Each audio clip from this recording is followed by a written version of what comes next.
할렐루야. 이 아침에도 드보라의 하나님이 우리의 하나님, 여러분의 하나님이 되시기를 바랍니다. 사사기 4장입니다. 과거 한국에도 여인들의 이름이 많이 기억되지 않았습니다.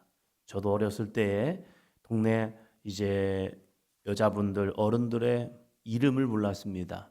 그냥 분순네 엄마, 주한이 엄마 이렇게 하면서 이렇게 이름을 불렀던 것 같아요. 그리고 또 어떤 경우는 시집온 동네 이름을 불러줍니다. 그래서 논산댁, 당진댁 이렇게 하는 것처럼 자기가 어디서 시집 왔느냐에 있어서 그 사람들의 이 고향을 이야기하면서 어느 댁이라고 하기도 합니다. 그리고 가장 많이 불렀던 것이 새댁이죠. 새로 시집 왔는데 새댁 해가지고 그 사람의 이름은 그냥 새댁이 된 거예요. 그러다가 어느 순간에 교회에서 신앙생활하다 보니까 이분의 이름이 있었구나 이걸 깨닫게 되는 겁니다. 그러면서 이분은 누구누구 집사님이구나, 누구누구 권사님이구나 이렇게 하면서 그 이름을 알게 되었습니다. 그래.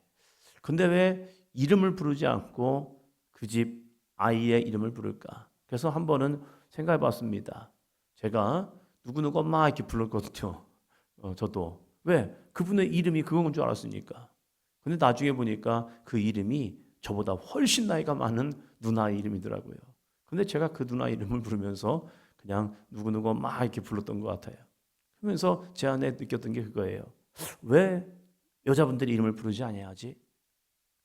지금 사사기의 시대는 무려 한 1200년 전, BC 1200년 전입니다. 지금은 한 3200년 전이죠. 우리나라도 과거 얼마 전에도 여자들의 이름을 그렇게 부르지 않았습니다. 물론 이스라엘 가운데서도 마찬가지입니다. 여자들은 명수에도 되지 않았습니다. 그 이유가 전쟁에 나가지 않기 때문입니다. 그리고 그들의 이름도 때로는 불리지 않았습니다. 그냥 누구누구의 아내였다 이렇게 불려지는 경우도 많았죠. 그런데 여기에 한 여인이 등장합니다. 4장 4절입니다. 그때에 랍비돗의 아내 여선지자 드보라가 이스라엘의 사사가 되었는데, 아멘. 랍비돗. 이 랍비돗의 뜻을 보니까 이것은요, 그의 이름의 뜻은 불꽃이라는 그런 뜻을 가지고 있습니다. 불의 사자. 이러한 뜻을 가지고 있어요. 그렇다면 이 여선지자인 드보라보다는 어쩌면 그의 남편 이름처럼 그가 더 귀하게 쓰임받을 수 있는 환경이기도 합니다. 그럼에도 불구하고 이 아내의 드보라보다 랍비돗이라는 이 남편이 사사로서 쓰임받는 것이 더 맞을 것 같습니다. 드보라라는 이름의 뜻을 보니까 벌꿀이라는 겁니다. 벌꿀, 꿀벌이라는 이름을 가지고 있는 이 드보라를 통하여서 하나님은 그를 사용하겠다는 겁니다. 그럴 때 이 드보라는 무슨 마음을 가졌을까요? 야, 네가 이스라엘의 사사가 되라라고 하나님께서 그에게 말씀할 때에 그러면 이 드보라는 아멘이라는 모습으로 쉽게 다가갈 수 있었을까? 네, 맞아요. 제가 하겠습니다. 제가 한번 해볼게요. 이런 마음이 있었을까요? 드보라에게 이런 마음이 되지 않았을까요? 아니, 저에게는 남편이 있습니다. 랍비돗이라는 용맹스러운 사람이 있습니다. 내 남편이 더 맞는 것 같아요, 하나님. 저는 아니에요. 이런 마음이 있지 않았을까요? 그런데 이 드보라가 하나님 앞에 쓰임을 받습니다.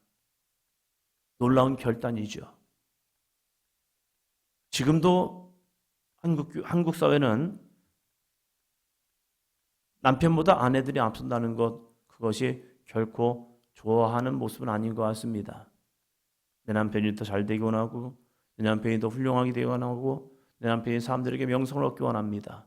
그러나 여인으로서 쓰임받는다는 것 진짜 쉽지 않은 결단입니다. 그럼에도 불구하고 드보라는 하나님의 부르심 속에 그가 이스라엘의 사사가 되고 여선지자로서 쓰임받습니다. 그러면 좀 자기 스스로도 좀 쭈뼛거릴 수가 있을 겁니다. 그러나 그의 사역은 이렇게 합니다. 5절이요. 그는 에브라임 산지 라마와 베델 사이 드보라의 종려나무 아래에 거주하였고 이스라엘 자손은 그에게 나아가 재판을 받더라. 아멘. 그냥 숨어서 사역하는 것이 아니라 오픈된 장소에서, 그것도 이 베델과 라마와 베델 사이 드보라의 종려나무 아래에 거주하였고, 종려나무 아래에서, 거기에서 이스라엘 백성들을 맞이하며 그들을 재판하였다는 겁니다. 모든 사람들이 보는 앞에서, 보는 사람들이 보여지는 그곳에서 숨어서 은밀하게 사역을 한 것이 아니라 오픈된 장소에서 하나님의 사람으로서 당당하게 주님의 일을 감당하였다는 겁니다. 정말로 쉽지 않습니다. 많은 사람들이 보여지는 앞에서 주눅들지 아니하고 사역한다는 거, 그건 정말로 쉽지 않아요. 그럼에도 불구하고 이 드보라에게는 아름다운 영적 정체성이 있었습니다. 그건 뭐냐면, 나는 하나님이 세우셨다. 나는 하나님의 종이다. 나는 하나님의 사사다. 라는 이 영적 정체성, 이 정체성이 사회적 편견을 깨부시고 당당히 하나님 앞에 쓰임받는 믿음의 사람이 되었다는 사실입니다. 때는 우리들에게 약점이 있죠. 우리에게는 부족함이 있죠. 사람들이 볼 때도 저 사람은 이게 부족해 라고 말할 수가 있죠. 그럼에도 불구하고 이 드보라는 그래, 그거 있어. 그걸 부정하지는 않습니다. 나 여자야. 나 여성이야. 맞아요. 그리고 그 남편은 라피도시라는 사람. 그럼에도 불구하고 하나님이 나를 선택하셨다는 겁니다. 그럴 때에 사람들은 이렇게 얘기할 수 있겠죠. 야, 저는 여장부야.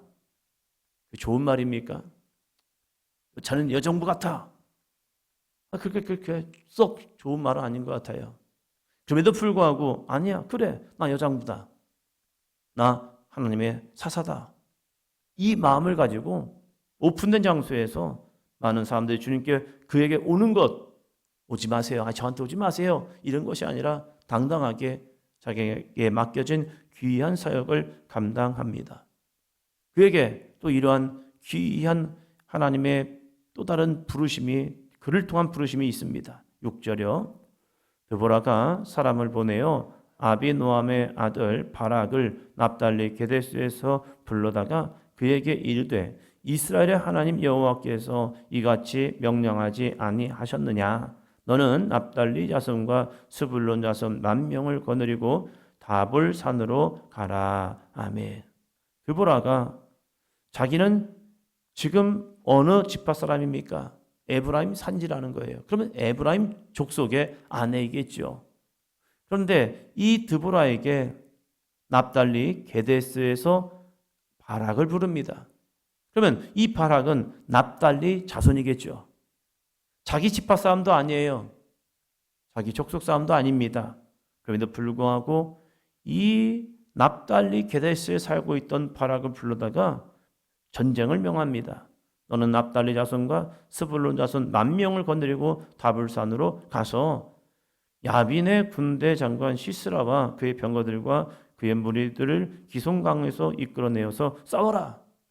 하나님이 너를 그들의 손에 붙이셨다 하면서 명령합니다. 자기 지파 사람도 아닌 이 납달리 게데스에 살고 있던 바락을 명령하는 겁니다. 자기 지파 사람들은 그래도 우리 지파 여선지자니까 말 들어야지 라고 할 겁니다. 그러나 다른 지파 사람들이 볼 때는 그것이 결코 좋은 명령이었을까?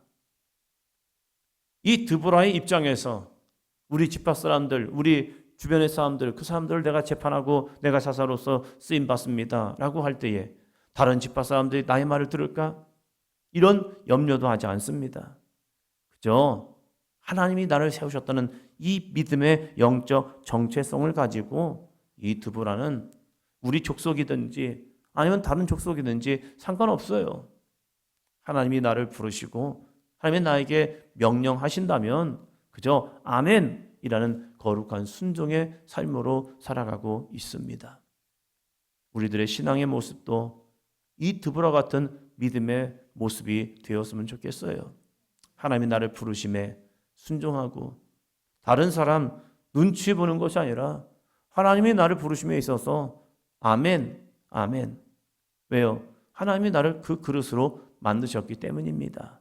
그럼에도 불구하고 우리들의 신앙의 삶 속에 얼마나 쭈뼛거리는 모습이 있는데요. 아닌 것 같은데, 좀 어색한데, 나는 맞지 않는 옷 같은데, 그런데 그것을 해보면 하나님이 오르시구나 이 모습으로 되게 됩니다. 드보라가 바락을 명령하여 이제 이들과의 싸움을 가나안 족속과의 싸움을 명령할 때에 바락이 이렇게 말합니다. 그는 장군이었습니다. 그는 전쟁을 할 만한 능력이 있었던 것 같습니다. 그럼에도 불구하고 이 바락이 이렇게 얘기합니다. 8절이요. 바락이 그에게 이르되 만일 당신이 나와 함께 가면 내가 가려니와 만일 당신이 나와 함께 가지 아니하면 나도 가지 아니하겠노라 하니. 여러분, 전쟁 남자들이 하는 겁니다. 이 바락이 놀라운 고백을 합니다. 드보라가 명령을 합니다. 하나님의 거룩한 명령을 받고 바락이 예 알겠습니다 갑니다. 그런데 조건을 겁니다. 그건 뭐냐면 당신이 나와 함께 가면 내가 갈 것입니다. 그러나 당신이 나와 함께 가지 아니하면 나 안 갑니다. 그러면서 이 드보라와 함께 하기를 원합니다. 어떤 경우는 이것이 바락이 믿음이 없어서라고 하는 경우도 있습니다. 그러나 저는 개인적으로 바락이 이 드보라를 인정해 주는 거예요. 전쟁에 그 많은 금기사항들이 있기도 합니다. 어떤 경우는 이런저런 금기도 있지만 대부분의 전쟁은 여자들을 데리고 가지 않습니다. 그 이유가 무엇이든지 데려가지 않아요. 그런데 이 바락은 여성인 드보라를 데리고 가려 합니다. 주변의 사람들은 무슨 말을 했을까요? 무슨 전쟁에 여자를 데려갑니까? 아니야. 그는 여선지자요. 그는 우리의 사사야. 그를 데려가려 한다. 그러면서 이 드보라를 이 전쟁으로 함께하기 원합니다. 같이 칼을 들고 창을 들고 싸우기 위해서가 아닙니다. 바락은 드보라를 하나님의 사람, 하나님의 사사로 그를 인정하기 때문입니다. 그러기에 그의 말에 순종을 하고 그와 함께 하기를 원하면서 같이 믿음의 거룩한 성전, 거룩한 전쟁이 되기 위해서 드보라를 함께 하기를 초대하였고 그리고 그를 강권합니다. 우리 같이 갑시다. 같이 갑시다. 그러면서 이 드보라가 내가 같이 가면 전쟁의 공로는 당신에게 오지 않습니다. 그럼에도 불구하고 괜찮아요. 이 전쟁 내가 앞장서서 싸워서 승전이 나에게 야 바락이 싸워서 이겼어. 그거 없어도 괜찮습니다. 당신 함께 합시다. 같이 가서 이 거룩한 전쟁에 승리합시다. 할 때에 드보라가 이 바락의 제안 속에 아니 제가 전쟁까지요? 괜찮습니다. 당신은 우리와 함께만 하면 됩니다. 그리고 우리가 싸울 겁니다. 내가 앞장서 싸울 겁니다. 같이 합시다. 할 때에 이 드보라가 이 전쟁까지 함께 나아감을 통하여서 거룩한 승리를 거두게 됩니다. 우리에게도 이러한 아름다운 영적 정체성이요. 그래, 나 하나님의 사람이야. 나 그리스도인이야. 내가 나아갈 때에 하나님이 나와 함께 하신다. 바락이 드보라를 의지한 것은 여성인 드보라를 의지한 게 아닙니다. 하나님의 사사였던 이 드보라를 의지하고 내가 저 드보라와 함께 할 때 하나님이 나와 함께 하셔. 이 거룩한 믿음의 삶을 살았던 아름다운 드보라. 오늘 여러분이 함께하는 곳에 하나님도 함께 하십니다. 이 믿음을 가지고 주여 내가 가는 곳에 거룩한 빛이 임하게 하여 주시옵시고 생명의 빛, 구원의 빛, 능력의 빛, 하나님의 거룩한 영광의 빛이 저와 함께하여 주시옵소서 고백하는 이 한날의 삶이 되기를 축원합니다.